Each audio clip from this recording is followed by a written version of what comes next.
která k nám přijela ze sportovního klubu, jak jinak, P+K Zlín, pod vedením trenérek paní Jindrové, Šiškové a Bioralové.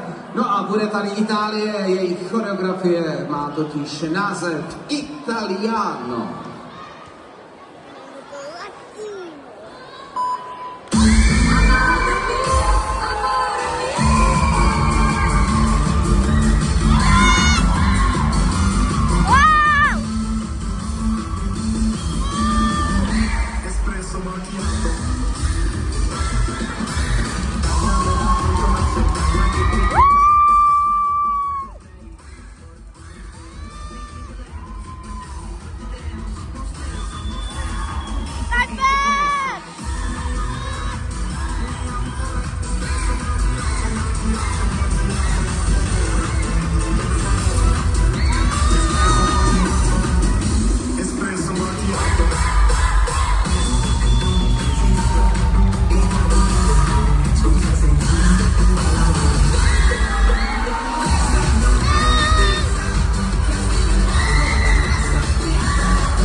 Caffè Macchiato, sportovní klub P+K Zlín a děvčata stojí před portou.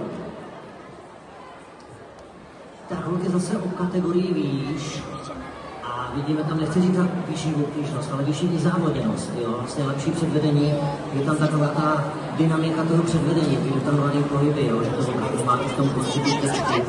Nasarčí telefon. Jo, tak už dobrý, to byste to